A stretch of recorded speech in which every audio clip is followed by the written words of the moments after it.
अस्सलाम वालेकुम स्टूडेंट्स। बेटा आज हमने चैप्टर नंबर 8 का नेक्स्ट टॉपिक डिस्कस करना है, जिसका नाम है effect of temperature. Effect of temperature जो टॉपिक है ये लॉन्ग क्वेश्चन में आता है, ये इंपॉर्टेंट टॉपिक है इस चैप्टर का। इसको बहुत ज़्यादा अच्छे तरीके से आपने करना है। आपको जिस तरह मैंने टॉपिक लिखवाया है ना, आपने एज इट इज पेपर में प्रेजेंट करना है और आप इस क्लास में नोट डाउन भी कर लेते हैं। बेटा जी आपको ये पता होना चाहिए कि speed of sound in air जो होती है वो इंक्रीज करती है विद इंक्रीज इन टेम्परेचर। जब टेम्परेचर हम बढ़ाते हैं स्पीड ऑफ साउंड बढ़ती है, यानी कि समर में स्पीड ऑफ साउंड विंटर से ज्यादा होगी। बेटा जी स्पीड ऑफ साउंड टेम्परेचर के बढ़ने से क्यों बढ़ती है? क्योंकि टेम्परेचर के बढ़ने से density of the air decrease करती है। डेंसिटी ऑफ द एयर क्यों डिक्रीज करती है? वॉल्यूम बढ़ने की वजह से। बिकॉज डेंसिटी का फॉर्मूला ये होता है ना, मास ओवर वॉल्यूम। तो वॉल्यूम जब बढ़ेगा तो डेंसिटी क्या हो जाएगी? डिक्रीज। ठीक है, अब हमने मैथमेटिकली इस बात को प्रूव करना है कि स्पीड ऑफ साउंड टेम्परेचर के बढ़ने से बढ़ती है।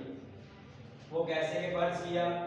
0 डिग्री सेल्सियस पे स्पीड ऑफ साउंड है v नॉट, ये इनिशियल टेम्परेचर हम लेके चलते हैं, और फाइनल टेम्परेचर है t डिग्री सेल्सियस, उस पे स्पीड ऑफ साउंड है vt, और 0 डिग्री सेल्सियस पे डेंसिटी है रो नॉट, और final temperature t degree Celsius पे डेंसिटी है रो t। अब बेटा स्पीड ऑफ साउंड का 0 डिग्री सेल्सियस पे फॉर्मूला हम क्या लिख सकते हैं? Gamma p over rho naught. ये हमने जो फॉर्मूला ड्राइव किया था लैप्लास फ्रैक्शन के जरिए speed of sound in air वाले टॉपिक में। और फाइनल टेम्परेचर t पे स्पीड ऑफ साउंड का फॉर्मूला क्या होगा? Gamma p over rho t। ठीक है, प्रेशर ऑफ द एयर हम कांस्टेंट अज्यूम कर रहे हैं विद चेंज इन टेम्परेचर। बेटा हमने इन दोनों को डिवाइड जब किया, गामा p से कैंसिल हो जाएगा, ऊपर क्या रह जाएगा? 1 ओवर रो t, नीचे क्या रह जाएगा? 1 ओवर रो नॉट। ये ऊपर जाकर क्या हो जाएगा? उल्ट, यानी कि स्पीड ऑफ साउंड की रेशियो डेंसिटी की इनवर्स रेशियो के स्क्वायर रूट के इक्वल होगी। ठीक है, अब आप ये देखिए यहाँ पे vt over v naught rho naught over rho t के बराबर है। मतलब ये कि डेंसिटी अगर 0 डिग्री सेल्सियस पे ज्यादा है तो स्पीड ऑफ साउंड ज्यादा होगी फाइनल टेम्परेचर यानी t डिग्री सेल्सियस पे। डेंसिटी अगर लो टेम्परेचर पे ज्यादा है ना तो स्पीड ऑफ साउंड जो है वो हाई टेम्परेचर पे ज्यादा होगी। ऊपर देखिए स्पीड ऑफ साउंड के केस में हाई टेम्परेचर वाली स्पीड ऑफ साउंड का जिक्र आ रहा है। अब आप ये देखो, आपको याद होगा 9th क्लास में आपने टॉपिक पढ़ा था वॉल्यूम थर्मल एक्सपेंशन। उसमें आपने पढ़ा था किसी फाइनल टेम्परेचर पे वॉल्यूम फाइंड करने के लिए फॉर्मूला हम ये यूज करते हैं, Vt v naught 1 plus beta T.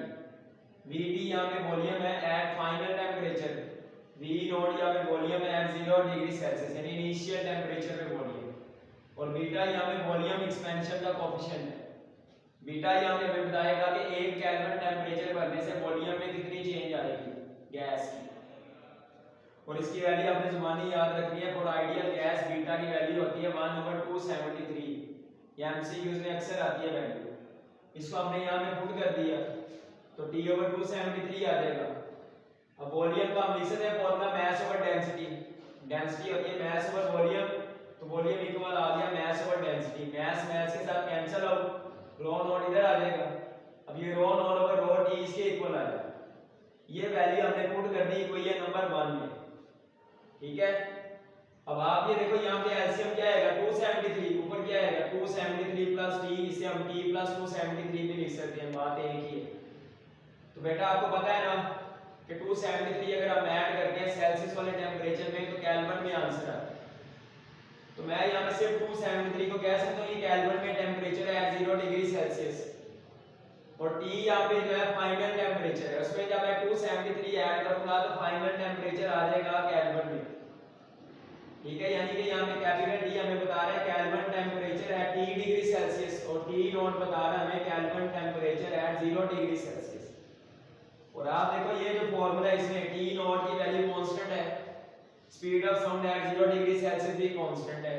फिर हम कह सकते हैं किसी भी खास टेम्परेचर पे speed of sound kelvin temperature के डायरेक्टली प्रोपोर्शनल होगी उसके स्क्वायर रूट के। यानी कि अगर मैं स्पीड ऑफ साउंड को डबल करना चाहता हूं तो मुझे टेम्परेचर को 4 टाइम्स करना पड़ेगा, क्योंकि उसका स्क्वायर रूट क्या होगा? 2।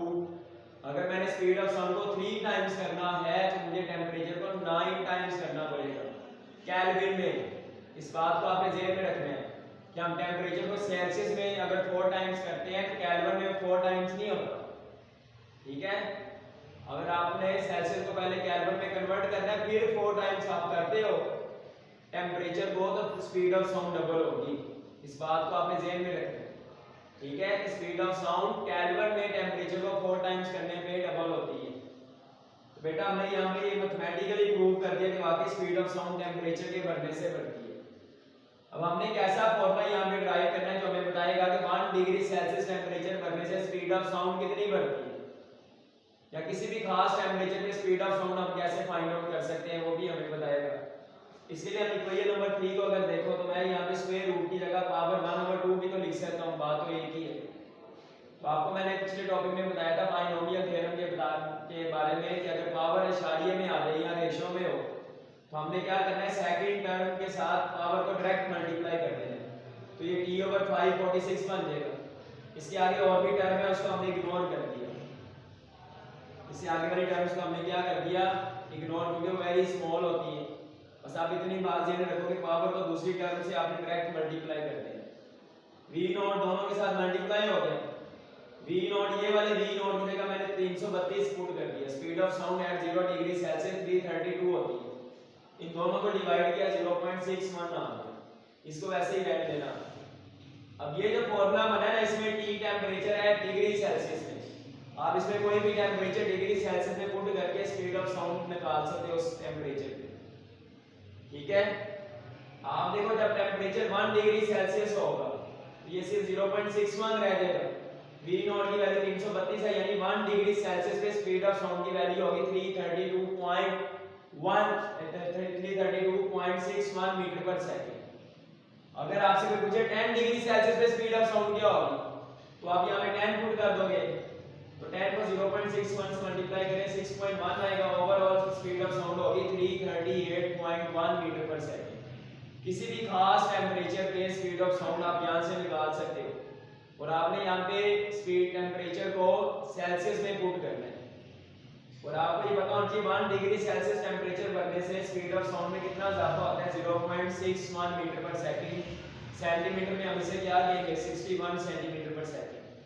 बोर्ड में एमसीक्यूज में आती है ये वैल्यू बार बार, ठीक है, कि 1 डिग्री सेल्सियस टेम्परेचर बढ़ने से स्पीड ऑफ साउंड कितनी बढ़ती है, ठीक है। अगर आपसे पूछे 100 डिग्री सेल्सियस टेम्परेचर पे स्पीड ऑफ साउंड क्या होगी, तो आप यहाँ पे 100 पुट करो, 100 को 0.61 से मल्टीप्लाई करो 61 आएगा। तो 61 को 332 में ऐड कर दो 393 मीटर पर सेकंड आंसर होगा। यहाँ से भी आप स्पीड ऑफ साउंड किसी भी टेम्परेचर पे निकाल सकते हैं, लेकिन आपको यहाँ पे उसे केल्विन में कन्वर्ट करके पुट करना पड़ेगा। t0 हमेशा 273 रहेगा, v0 हमेशा 332 रहेगा, ठीक है बेटा। इसको अच्छे तरीके से आपने करना है, कोई प्रॉब्लम हो तो पूछिएगा। आज के लिए इतना ही इंतजार करना।